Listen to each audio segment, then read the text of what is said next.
लाहौर के उमर ने pickup van को चलती फिरती फ्रेश जूस शॉप में तब्दील करके इससे अच्छी आमदन कमाने लगे। उमर को चलती फिरती जूस शॉप बनाने का ख्याल कैसे आया और कितनी लागत से ये तैयार हुई, जानिए इस वीडियो में। उर्दू पॉइंट की वीडियोस देखने के लिए हमारा चैनल सब्सक्राइब कीजिए और बेल के आइकन पर क्लिक कीजिए ताकि आप हमारी तमाम आने वाली वीडियोस से बाखबर रह सकें। क्या सोच के आपने ये बिजनेस स्टार्ट किया? ये तो वालिदैन कह रहे थे, फिर वालिद ने कहा कि इस फील्ड में आ जाओ, छोड़ दो पढ़ाई। मैं छोड़ दी उनके कहने पे। वालिद ने पढ़ाई छुड़वा दी? हाँ जी। हालांकि आपको पता है पढ़ाई इंपॉर्टेंट है। बिज़नेस में कोई चीज़ इंपॉर्टेंट नहीं होती है, पढ़ाई हो या कुछ भी हो। बिज़नेस बिज़नेस होता है, अपना ज़ाती है, बस ठीक है। इस वजह से हम कह रहे हैं, अपने वालिदैन भी ये करते हैं शुरू से, तो अब भी हम भी कह रहे हैं। तो इस वजह से ज़्यादा प्रेफर इधर किया मैंने पढ़ाई को छोड़कर। तो इस बस यही दिल कर रहा था कि इधर आ जाऊँ। पढ़ाई में वैसे भी दिल नहीं लगता था। मैट्रिक जो है वो प्राइवेट किया है, बस अब क्या कर सकते हैं, अब तो कुछ हो नहीं सकता। दिल कहीं और तो नहीं लगा लिया? नहीं नहीं, this is business cold business. बस बिजनेस दिल कर रहा था, आ गया हम। और वालिद ने भी थोड़ा सा कहा था आ जाओ, मैं ठीक है। फिर business means business. Business mean business. अच्छा, वैन के अंदर ये सेटअप लगाने का आइडिया किसका था? ये मेरे दादा बू का था। वो उन्होंने तकरीबन कोई अराउंड 10 to 11 ईयर्स ओल्ड ये काम है हमारा। पहले ये लिबर्टी लगी रही है, फिर बरकत मार्केट है, अभी ये उधर नियर हुसैन चौक है अलफता के पास। तो बस उन्हीं का आइडिया था, ये हमने उनसे ली थी कि ये हमें दे दो, ये हमने लगानी है, तो उन्होंने हमें दे दी थी। तो ये टोटल सेटअप लगाने में आप पे कितने पैसे लगे? अराउंड 30 lakhs, क्योंकि इसमें मशीनें भी हैं, सारे जूस अवेलेबल हैं। गाड़ी जो ये गाड़ी पे सेटअप लगा हुआ है, इस वजह से अराउंड 30 lakhs मेरे ख्याल में लगा था उस टाइम। तो ये पूरा सेटअप तैयार हुआ था हमारा। ऐसी क्या चीज़ है इस पूरे सेटअप में जो आपको काफ़ी यूनिक लगती है और काफ़ी हेल्पफुल लगती है कि आप इसी सेटअप के साथ यू आर ओके और आप यहाँ पे इसको लेके बैठे हुए हो? इसमें ये चीज़ है कि हमने इसमें सारे जूसेस अवेलेबल किए हुए हैं, ठीक है। हमने इधर जो है रात की लाइटिंग भी यूपीएस के तौर पे हमने पूरी लाइटिंग भी अवेलेबल की हुई है।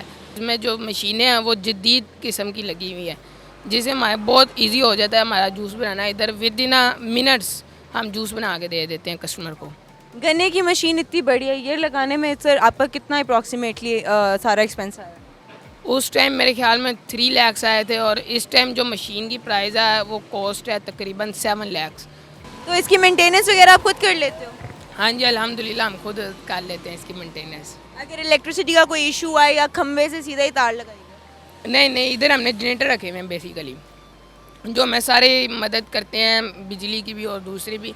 इधर कोई हमने इलेक्ट्रिसिटी नहीं ली हुई, इधर सिर्फ हम जनरेटर पे काम करते हैं जो पेट्रोल पे चलते हैं हमारे। तो अगर लोकेशन चेंज करते हो तो कौन कौन सी लोकेशन पे जाके खड़े होते हो? ये हम बेसिकली ऑर्डर्स पे जाते हैं हम अक्सर ही, तो इस वजह से हम इधर मीटर नहीं लगवाते, क्योंकि अभी पिछले दिनों हम ठोकर गए हुए थे ऑर्डर पे, तो 2 दिन के लिए। तो उधर फिर उन्होंने अपनी इलेक्ट्रिसिटी हमें दी थी, हमने जनरेटर उतार दिए थे अपने, तो वो उनका ही सारा एक्सपेंस था। तो इस वजह से हम फिर इधर इलेक्ट्रिसिटी अवेल नहीं कर सकते अपनी, हम जनरेटर ही अवेल करते हैं इधर।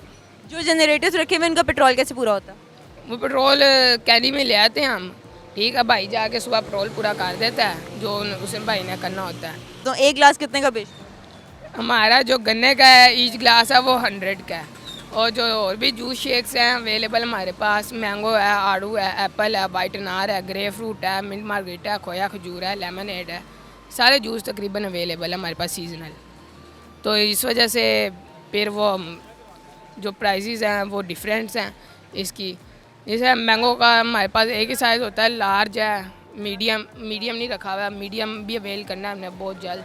इधर जो लार्ज है वही रखे हुए हैं, और उनके प्राइसेस डिफरेंट है हमारे यहाँ पर। मैंगो की प्राइस है 250, और आड़ू भी मिल जाएगा सेम प्राइस पे। एप्पल 300 है जूस का, वाइट अनार 600 का मिल जाएगा, ग्रे फ्रूट 250 का है, और मिंट मार्गरीटा 150 का है, लेमनेड भी 150 का हमारा। और उसके बाद खोया खजूर की बात है वो 280 का लार्ज ग्लास है। सारे लार्ज ग्लास अवेलेबल होते हैं, हमने मीडियम और स्मॉल नहीं तो कॉन्सेप्ट रखा हुआ है। कस्टमर को पसंद है लार्ज ग्लास, इस वजह से हम लार्ज करते हैं इधर। डायरेक्ट ही आपने ग्लास का साइज जो है वो लार्ज वाला रखा हुआ है, अगर किसी ने मीडियम या स्मॉल लेना हो या रेगुलर तो उसका वो बेचारा किधर जाए। वो हमने प्राइस इतने डिस्काउंटेड लगाई हुई है कि हर बंदा अवेल कर सकता है इसे, तो इस वजह से हमने इसे रोड साइड पे लगाया हुआ है कि हर बंदा अवेल कर सके इसे। और अगर कोई कहता है कि डिस्काउंट चाहिए उसे हम अल्हम्दुलिल्लाह डिस्काउंट भी दे देते हैं। साफ़ सुथरा काम है, कस्टमर प्राइस पे ज़्यादा फोकस नहीं करता, ना लार्ज ग्लास पे फोकस करता है। कस्टमर प्रेफर करता है सफाई, और हम सफाई के साथ काम कर रहे हैं इधर। अच्छा, ये सारा सामान खुद जाके मंडी से लाते हो या आगे लड़के रखे हैं? ये जो हमारी बड़ी दुकान है वहाँ पर सामान आता है, फिर वहाँ से यहाँ पर जितना हमें सामान चाहिए होता है वो हम ले आते हैं। तो डेली का कितना सामान यहाँ पे लग जाता है? तकरीबन कोई अराउंड कोई 10 kg ईच सामान लग जाता है हमारा इधर। और चीनी कितनी लग जाती है? चीनी जूसिस में लगती है तकरीबन कोई 2 से 2.5 किलो, इससे ज़्यादा नहीं लगती हमारी चीनी। बस इससे ज़्यादा नहीं लगती? कम चीनी इस्तेमाल करते हैं हम, जितनी कम हो सके उतनी कम करते हैं इधर चीनी इस्तेमाल, ताकि कस्टमर सेटिस्फाई हो जाए कि भाई आप कोई चीज़ ख़राब नहीं दे रहे, कोई ख़राब काम नहीं कर रहे, तो इस वजह से सेटिस्फाई हो के जाता है हमारे से कस्टमर।